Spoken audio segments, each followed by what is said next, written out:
Anak, nakita mo ba yung cellphone ng tatay mo? Nilagay ko dun sa loob ng kabaong niya bago siya ilibing. Ba't mo naman ginawa yun, anak? May mga importante laman dun. Baka sakaling buhay pa siya para matawagan niya ako. Ay, Diyos ko talaga tong batang to.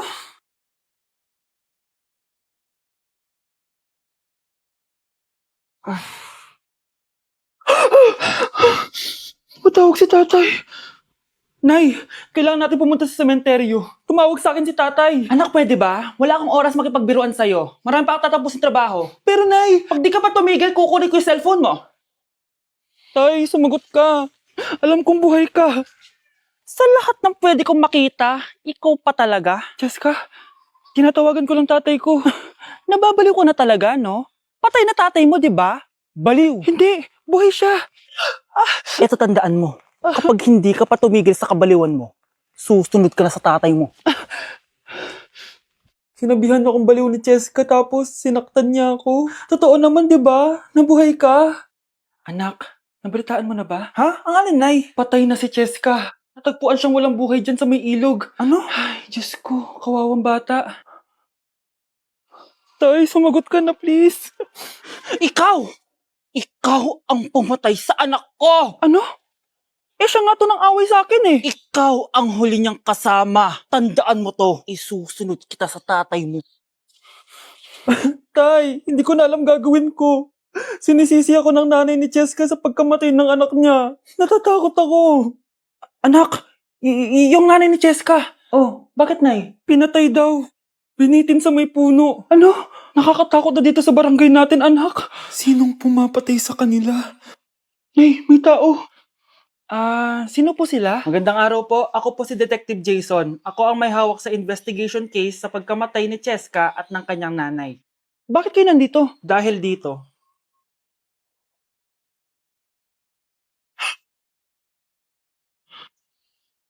Nay, ikaw pumatay sa kanila? Oo, anak. Narinig ko lahat ng mga sumbong mo sa tatay mo. Cellphone ni tatay. Pinangako ko sa tatay mo bago siya mamatay na poprotektahan kita kahit makapatay man ako ng tao. Sumama ka sa akin, ma'am, para may interview ka namin. Tandaan mo to, anak. Kahit nasa kulungan ako, poprotektahan kita. Tumawag ka lang. Kapag pinirmahan mo to, akin na lahat ng mga kayamanan mo. Oh, pirmahan mo na. Tita, wala naman ako field trip ah. Hindi pa ba sinasabi ng teacher niyo na may field trip kayo? Anak, okay lang. Pipirmahan ko na to para makasali ka sa field trip niyo. Walang ya ka talaga, Rosa. Wala ka talagang titira sa akin, ha? Manda ka talaga sa akin. Mabilis ka talagang utuin, Susan. Salamat, Mare. Ramon, napapirma ko na siya. Atin na ang bahay, pera at mga ari-arian niya. Magaling ka talaga, Rosa. Kaso kailangan na natin kumilos na mabilis. Kasi sabi ng doktor, nagre-recover na yung mata niya. Ano? Kaya bukas na bukas din, papalayasin na natin sila. Total, nakuha na natin ang gusto natin. Nay, bakit mo pinirmahan yun, ha? Maliban natin kung ano nilalaman ng papel na yun. Huwag kang mag-alala, anak. Malapit nang matapos ang maliligayang araw ng tatay mo at ng kabit niya. Tita, bakit may dala kang maleta? Aba, syempre. Lilipat na ako dito sa bago kong bahay. Ano? Tay, ano ibig sabihin nito, ha? Nakalagay dito sa papel na pinirmahan ng nanay mo na amin na tong bahay, mga sasakyan niya, at ang mga pera niya. Napakahayop nyo! Bakit ang ingay? Ano nangyayari? Nay, kinuha na nila lahat sa atin! Ayan, magsama kayo mag-ina. Ngayong nasa amin na ang lahat, pwede na kayong lumayas. Ramon, magse-celebrate tayo, ha? Ang galing nyo din, no? Ha? Nakakakita ka? Bago kayo mag-celebrate, i-check nyo muna kung pirma ko ba talaga yung nakalagay dyan. Hindi pwede to! Tay! Attorney! Kita mo naman kung ano ginawa na tong dalawang to, di ba? At nandito na rin ang ebidensya na magpapatunay na naghaharutan sila sa loob ng bahay ko. Anong gagawin niyo sa amin, ha? Mahal, huwag mo naman gawin sa amin to, please, oh. Magbabago ako, please. Oh, sorry kung natatapakan kayo pagka-love team nyo, ha? Arestuhin nyo na yung mga yan. Mag-celebrate kayo sa kulungan. Kayong dalawa, sumama na kayo sa akin sa presinto.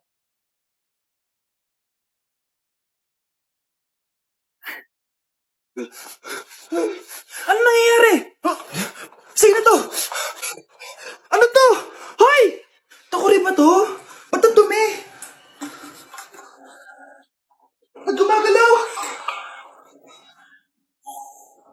Ako, si Beanie the Genie. Hala, totoo pala yung mga genie. Akala ko sa TV lang sila. May 3 kang wish. Gamitin mo to ng maayos. May wish ako? Matutupad na lahat ng gusto ko. A few moments later. Anak! Yes po, Nay? Wala na tayong pera. Wala na din tayong makain. Ha? Di ko na alam gagawin ko. Wait lang, Nay. Wish ko, sana maging mayaman ako. Your wish is my command. Oh, gamitin mo to. May laman tong $1 billion. Mayaman na ako! Nay, huwag ka mag-alala. Eto, 100 million pesos para sa'yo. 100 million pesos? Thank you, anak! Ang yaman ko na! Nabili ko na lahat ng gusto ko! 1 hour later. Ang boring naman. Mayaman nga ako. Wala naman akong kaibigan. Wish ko, sana maging sikat ako. Your wish is my command. Sino yun? Sir, ano po masasabi niyo na ikaw ang pinakasikat na tao dito sa Pilipinas? Ako? Sikat? Nandito tayo ngayon live sa bahay ng pinakasikat na tao dito sa Pilipinas. Ang sayo naman! Babala, mag-ingat ka sa huling wish mo dahil... Sir, may tanong po ako. Sir, Ha? Hindi kita marinig! Ano po ang masasabi nyo na lumalala ang pandemya? May isang solusyon lang dyan. Wish ko, sana maging maayos na yung mundo. Ayan, maayos na. Bakit, Genie? Magiging kabaliktaran ang huling wish mo. Ano nangyayari? Mamamatay na tayo lahat! Anak, kunin mo yung cellphone ko sa kwarto. May tumatawag ata. Sige po, Nay. Sabi cellphone ni Nanay. Anak, bilisan mo naman. Ay, salamat naman. Nakatae din. Scarlett, ba't nandyan ka? Di ba pinukuha ko sa cellphone ko? Pinagsasabi mo, Nay. Kanina pa ako dito sa loob. Nay, ito na po cellphone niyo. Sino yan, Nay? Bakit kamukha ko? Teka lang. Bakit dalawa kayong Scarlett? Nananaginip pa ako? Nay, ako yung totoong Scarlett. Ha? Sinungaling! Ako to, Nay. Ang totoong Scarlett. Sandali nga! Hindi na ako tutuwa sa inyong dalawa, ha? Isa lang ang solusyon dito. Magtatanong ako at kung sino makasagot ng tama, siya ang totoong Scarlett. Unang tanong, saan ako may balat? Balat? Nay, sa puwet. Nay, sa kifi. Tama, kifi. Ha? Totoo ba, Nay? O, diba, alam ko. Susunod na tanong. Ano ang timbang ko? Mukha kang 100 kilos, Nay. 75 kilos? Tama, 75 kilos. Yes. Huling tanong. Ano ang birthday ko? Birthday? Mahina pa naman ako sa ganyan. April 14, 1977? April 15, 1977. Tama! Ikaw nga ang totoong Scarlett. At ikaw, dahil talo ka, lumayas ka na dito, impostor! Ay! Sino ba kasing Scarlett na yun? Bakit kamukha ko siya? Anak, kilala mo talaga ako, no? Siyempre naman, Nay. Anak mo ko eh. Worth it lahat ng pagpaparetoke ko dahil sinira mo ang mukha ko noon. Ngayong napaniwala na kita, gaganti na ako sa'yo. Be, picturean mo nga ako. Sisend ko lang dun sa crush ko. Sige, Be. Mag-posing ka na dyan. Yan, sige pa. Maganda ba, Be? Tingin nga, Be. Tangina mo, Be? Nilaloko mo ba ako? Todo post ako dito tapos naka-front cam pa lang hinayupak ka? Ang pangit mo kasi, Be. Klase mo kaya yan. Hampir ko kaya to sa'yo. Wala magkokopyahan ah. Be, nasagot ka ba sa number 6? Ay, letter B. Letter B. Thank you. Be, anong sagot sa 10? B. Pass your papers in 5. Be, 4. ano yun? Be, dali na. Anong sagot sa 10? Sa number 10? Mama mo. Nangita ka? Binigyan kita ng sagot tapos inbabalik mo sa akin? Ako na yun. O, ito. Bigay mo sa mama mo. Ay, sorry na. A few moments later. Be, di ba crush mo yun? Be, huwag kang maingay. Baka marinig niya. Psst, hoy! Crush ka daw na ito, oh! Kung ina mo, Be. Crush mo ako? Hello. Tingnan mo nga itsura mo. Pangit mo. Aray! Ganda nito, oh. Sana maging successful yung pagbebenta ko ng damit no, na. Mahal, ang dami nating ibebenta mamaya. Manifest natin na makabenta kayo, Nay, para makaahon na tayo sa kahirapan. Hindi ako makapaniwalang nabili ko na yung pangarap kong tig 200,000 na relo. Wow, ang ganda niyan, Tay. Anak, tignan mo to binili sa akin ng tatay mo. Diba ang ganda? Hala, di ba mahal yan, Nay? Mas mahal pa to sa bahay ng kapitbahay natin, no? Magbebenta ulit kami mamaya para mas marami tayong pera.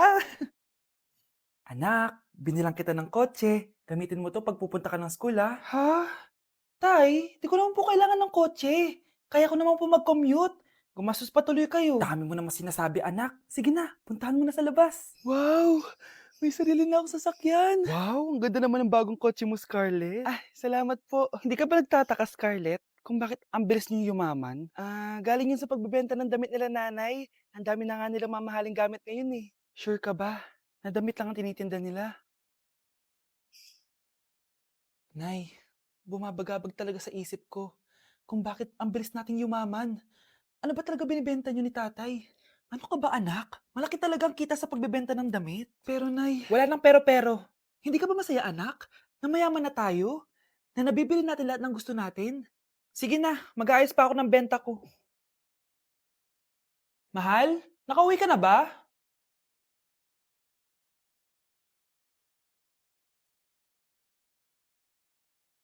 Ano ba talagang laman neto? Nagbebenta sila ng laman loob ng tao. Wow, sobrang ganda, mahal. Buti naman nagustuhan mo, mahal. Nga pala, kinuha ko na yung laman loob ng kapitbahay natin. Si Rosa? Malaking pera na naman to. Mahal, hindi dapat malaman ni Scarlett to, ha? Ano yun? Nasaan yung ledger? Nandito lang yung kanina. Ba't mo winala yung ledger, mahal? Nandun lahat ng mga sikreto natin. Sinong tao dyan?